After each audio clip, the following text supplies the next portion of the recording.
morning, everybody. Genevieve Richardson from the Life Speech Pathology Show. And I am very excited to introduce you to today's guest. And we are going to talk about aphasia community centers. And Canada is with the Aphasia Center of West Texas, all the way in Amarillo. And that's a bit of a drive from Austin, but the idea behind sharing these aphasia community centers is that you are aware that these places exist. Even if there isn't one in your town, there might actually be. If you Google aphasia community center, you may very well find one where you live. Without further ado, we are going to welcome in Canada. Welcome. Hi, thank you. So tell us a little bit about the Aphasia Center of West Texas. Okay, so we are located in Midland, Texas, kind of on the outskirts of Midland. So we serve Midland and Odessa and our surrounding rural communities. Monaghan, Stanton, Pecos, all of those West Texas towns, we serve those with aphasia and their family members, friends, all of that. We are celebrating our 20th year of existence this year. Woo! And we are so excited about that. But we just strive to improve the quality of life for those with aphasia, affected by aphasia, help them overcome barriers in their home and in their communities, just whatever we can do to support you after you get this diagnosis of aphasia. So can you tell us a little bit about how the center got started? Yeah, so our center really got started in 2001. Our founding member, Chuck Matthews, and his daughter, Catherine Shelley, founded our center. He had a debilitating stroke that caused aphasia, and they quickly saw that insurance dollars ran out. And when that happened, services were gone too. And they were like, we've got to do something. We can't live alone with this forever. So they did some research. And in 2001, they started a 3-person case study of people with aphasia, or 3 people with aphasia, and raised seed money. And they said, okay, we can make this work. So we gained our 501c3 nonprofit status in 2003. So that would be why we're celebrating our 20 years this year. But yeah, the current building that we're in now, we got in 2009. We renovated it in 2011, moved right in, just loving this space that we have. We've got adequate space for all of our members and stuff. Ooh, sorry, my screen went dead. And then screensavers. Yes, 2013, the Aphasia Center of West Texas hosted 24 aphasia leaders to our building here in Midland. And that's where the brainchild of Aphasia Access came from. So they voted to create that organization for professionals. And then here we are in 2023. We just trained 14 regional SLPs on the life participation approach to aphasia. I'm using an aphasia access course. And our numbers, we've served over 2,000 plus people, West Texans, affected by aphasia. So lots of things in the last 20 years. Those are numbers and programs to be really proud of. Yes. Love it. Love it. So I became aware of your center when you and I met at the Aphasia Access Conference in North Carolina in March. Yeah. Wow. Yeah, in March. That feels like it was a lifetime ago, and just, Right. Like 4 short months ago. How do you guys incorporate the life participation approach to aphasia at your center? That is what we are founded on. That is what we are based on. It is everything that we do. So we have trained our staff, me included, have trained with the Aphasia Institute in Toronto on the life participation approach to aphasia. And we've just found, and research shows that, the social model and incorporating your life and your goals and your dreams into your therapy is the way to go. So while there's great things about traditional medical models, and we believe that that's absolutely necessary, in the immediate days and weeks following your stroke, we don't want you to miss out on any of that therapy. But you need support beyond that. And when your life changes and your identity changes, what can you do, and how can we support you in that? So we believe looking at more than just your strengths and weaknesses with your talking or your understanding, your loss of roles and all of those things. We take all of that into consideration, and that's what our center is founded on. Love that. Could you talk us through, and I know we didn't talk about this before we went live, but I'll put you on the spot. That's all right. What's your intake process like? How do you, from first contact through someone joining your center, how does the life participation approach, how is it a part of your intake process? How do you get people to understand what that is and how it will impact them for the best, hopefully? Yes. So just a little bit about our program as a whole. We do not take insurance. We are, a nonprofit, but we will not turn anybody away for inability to pay. We have scholarships available for those, but we do have a very low monthly fee. And our founding board, their one mission was that we will not turn anybody away. We will serve these people because this is why we exist, right? So that's just a really great thing. We've never turned anyone away because of inability to pay. But when we first meet somebody, their clients or their patients. So when they come into our door, they're our member. They become our friends and our new family. So we kind of make that shift, first of all. And we have what we call an interview. We just talk. What was your life like before aphasia? What caused your aphasia or your stroke or what have you? And if you don't know, that's fine too. And then what are your goals? Like, is it talking? Okay, great. But I want to know your specific goals. Is it to pray your Thanksgiving prayer again? Is it to read a Bible chapter at your group? Is it to go golf with your buddies and have a conversation about whatever? I want to know those really personal goals, and we make that very clear from our first interview. And we put the motivation and the participation in that person with aphasia's hands. You get to decide how much you attend our center. You get to decide what days you come, or if you're not feeling it that day, that's okay too. Just, give us a call.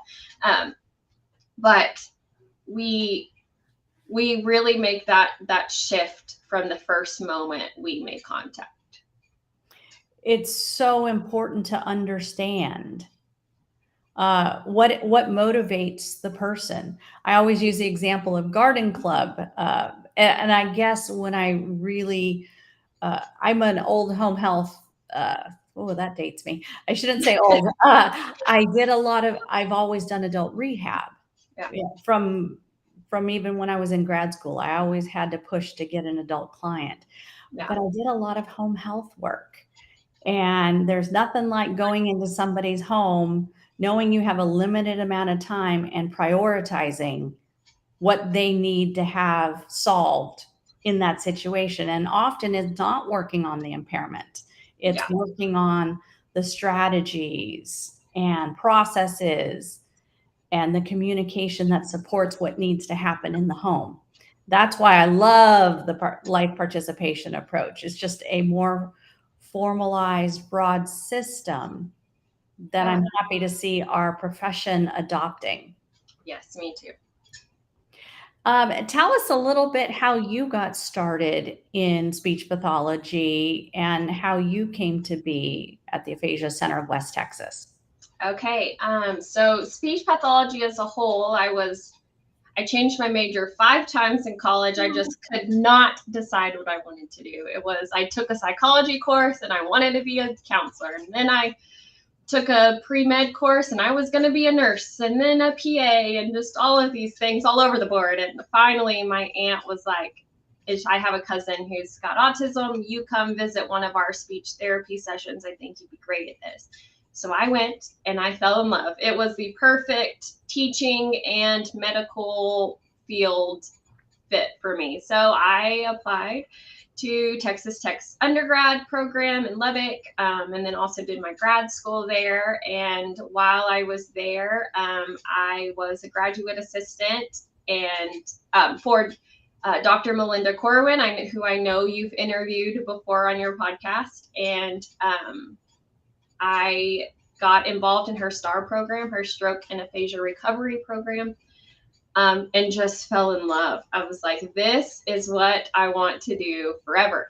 And I happened to move back to my hometown of Midland. This opportunity came up, and I've been here for 3 years now. Neat.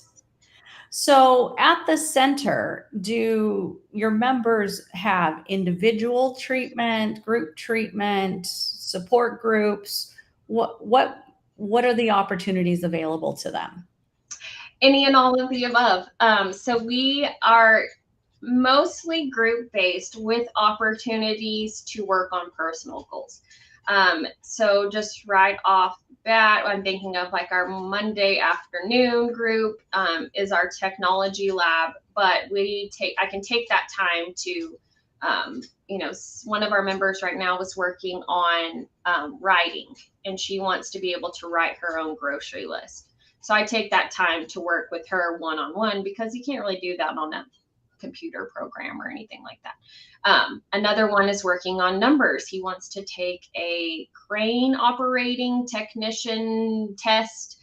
So I've been doing a deep dive on what that entails, and working on identifying numbers with him. So there's lots of opportunity to work individually also. We also have our family and friends group that meets once a month. That's both in person and virtual, to support those family and friends that have also been affected by aphasia. We do about every 2 months an out and about into our community. Our members kind of pick where we're going to go. We just last month went and played daytime bingo. So we all go there, and we might make aphasia friendly menus for that day, or help with numbers. And then our members get to do a little education to the community about what aphasia is, and how the community can support and help them. We go to restaurants, we've gone to the movies and to our local baseball games. What else have we done? Our members love to eat, so restaurants is always a high, but I mean, who doesn't, right? Everyone can bond around a meal. So that's neat. And just the opportunity to get out in the community and to practice their advocacy or their strategies. And for the audience, when I refer to advocacy, it's what the person with aphasia needs from others to assist with communication, whether it's slowing down or writing words, those kinds of things. Yeah. I think it's neat. I always loved when I worked in acute rehab, doing the outings with OT and PT and therapeutic recreation, good stuff there. Yes. And you'll be surprised. Like, and now I always just look at every restaurant's menus. I'm like, well, that's not aphasia friendly. I need to add pictures. I know. And I get aggravated when the print is too small. Right. Yeah. Before I started doing telepractice 9 years ago, I never wore glasses, and now I'm just on the computer too much. Yeah. So I get aggravated when I have to put my glasses on to read a menu. Right. And I just think, oh my gosh, this could be reworked so easily. And people aren't like myself, won't have to turn their flashlight on their phone so that they can read. Yes. There's a long way to go to get businesses aphasia friendly. There are. We can start ticking that off. One Yeah. restaurant, one coffee shop at a time. Yes. So I know you guys have a newer program about working with counselors. Yes. What is there an official name for this program? Tell us about it. No, and we kind of call it our counseling partnership. So and but when we talking about this today on the podcast, I did a little research on depression and anxiety, and there's reports vary regarding frequency, but we know it's there. One report said 1/3 of those that have aphasia acquired depression. Another was 62 to 70% of those who have aphasia also have depression. Another one said those with aphasia are 3 times more likely to develop depression versus those who don't have aphasia. So it's there and it needs to be addressed. So we saw that this was a need, and we wrote a grant to one of our local foundations. And this particular foundation likes to see collaboration between nonprofits. And if you know anything about West Texas, we've got nonprofits that can do it, and they do it all. So we partnered with another nonprofit here in Midland that's called Centers for Family or for Children and Families. Excuse me, Centers for Children and Families. Let me get that right. So it's a local counseling center, and we wrote the grant, and it got approved, and we brought 5 of their counselors into our building and trained them on what aphasia is, what it is not, and basic kind of toolbox stuff to get the message in, how they can get the message out. So when talking's not working, you can add gestures and writing and drawing and all of those things. So we trained these. Oh, there goes my light. We trained these counselors on that. So now our members have a safe place to go to receive counseling services with counselors who know how to talk to them. And my gosh, has it been beneficial? And it's just been so beneficial. We saw the need, we did it, we hope that other towns and SLPs and counselors want to do it too, because this is a need. I personally, you and I had talked about this before, when we were scheduling this interview, and I love that you guys initiated and got the grant, and you've had success with training counselors, and now your members get to benefit from that. How do we scale? I'm just putting this out in the universe. We need to scale your program and get it in the hands of and maybe other centers are already doing it, but every community needs counselors that can address the mental health needs of the aphasia community, not just for the person with aphasia, but their families too. Because being a caregiver, if you've never been a caregiver, that's a whole other hat you've got to wear. Actually, dozens and dozens of hats now, right? When you were just spouse before, and each of you had your roles and responsibilities, and now it's all upside down, inside out, and backwards. Right. And our members we wrote the grant with that in mind, that our members and their family members receive these services from these trained therapists who know about aphasia now, and they receive them at no cost. Our grant pays for that. So yes, you do have to be a member here, but who doesn't want to be a member here, right? So we just love that program so much. And I was thinking about this, like, what are some great success stories? I mean, we've had a member going there for like 2 years, I think now, because he's coping with primary progressive aphasia. Man, is that ever changing? There's a loss, and then there's another loss. So he's benefited from that, and thank God. And then we have another member who was adjusting to the whole identity shift and loss of independence. She had to move in with her daughter in her 50s because she couldn't live on her own anymore. And, what a shift that was. And now she has support.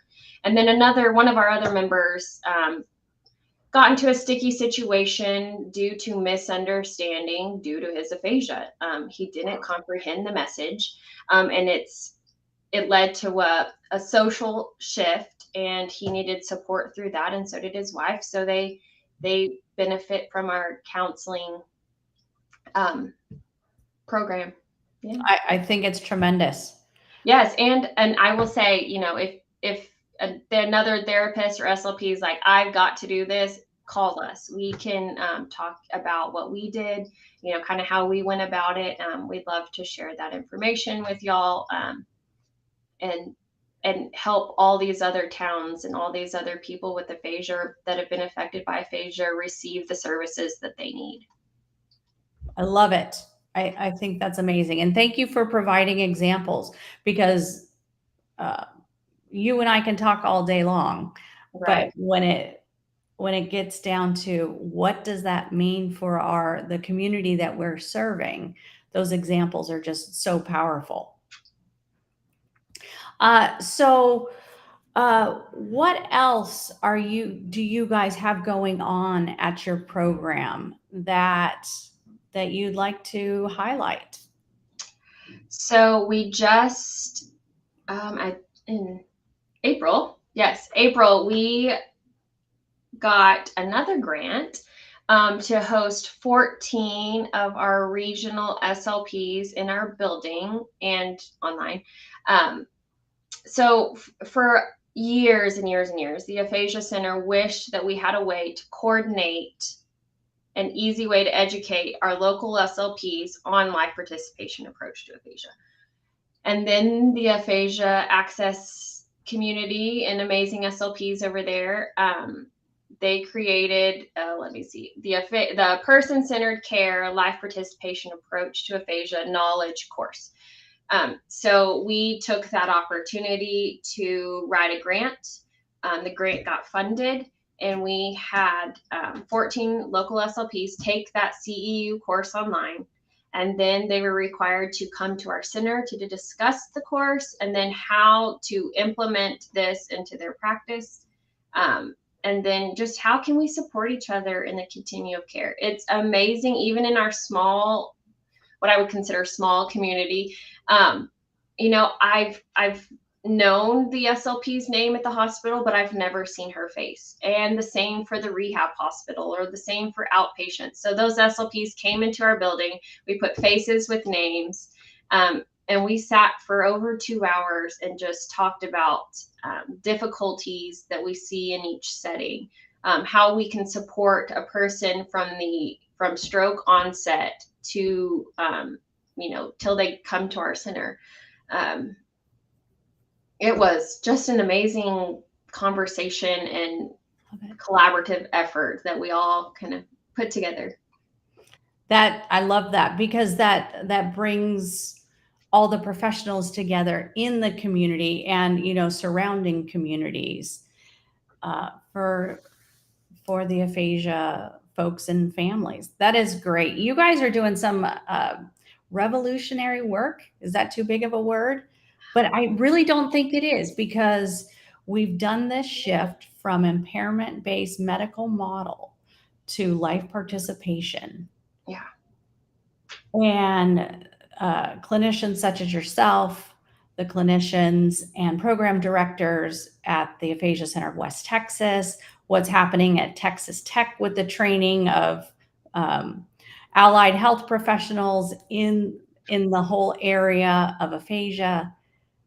It's good work. It's fun, and I want to be a part of it. And part of it, of doing this show and the podcast, is educating the communities that there's options. You don't have to do this alone.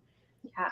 We, beyond just SLPs, we've talked to CNA classes. We've gone to high school career fairs. We've trained third-year medical students on how to even, you walk in the room and they can't say anything. How do you make sure that you're getting the right message in, or verifying you got the message out?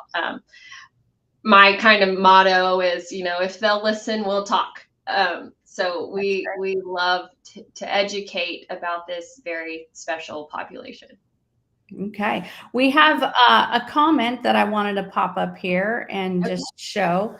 Robert says he's excited to hear that awareness of depression with aphasia is being brought to the forefront. It's not hidden anymore, is it? No. And I'm glad it's not, because it's prevalent and it needs to be addressed. Yes.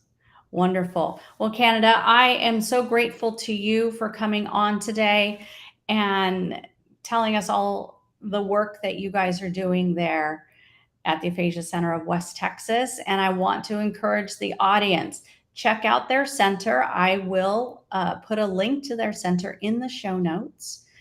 And I encourage all of you in the aphasia community, if there is something you need to reach out, even if it's to your local speech pathologist, because there are resources available. Reach out to me, reach out to the Aphasia Center of West Texas. If we don't have an answer, we can help you find what you need wherever you live. Yes.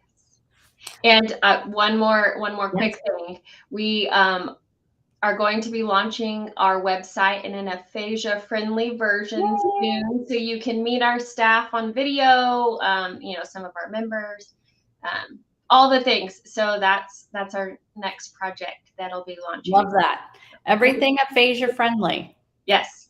And it's amazing because I manage my own website, and looking at the tools, the technology tools, there's still a long ways to go for, what we've always called accessibility. Yeah. But aphasia accessibility even takes it to another level, because now we're talking about written language and pictures, and it's definitely a challenge, but the world is evolving and we're going to make it aphasia friendly. One website, one restaurant, one community center at a time.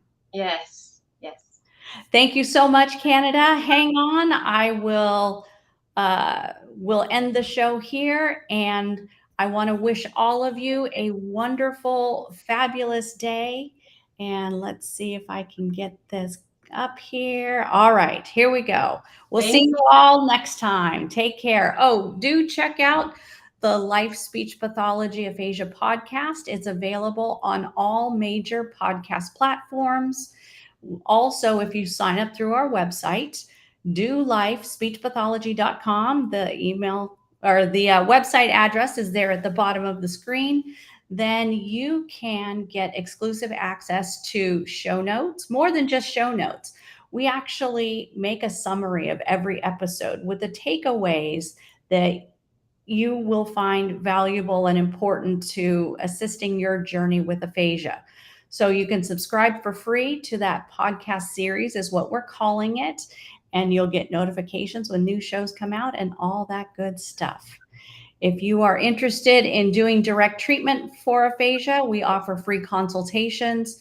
Again, you can book through dolifespeechpathology.com. Have a wonderful day, everybody.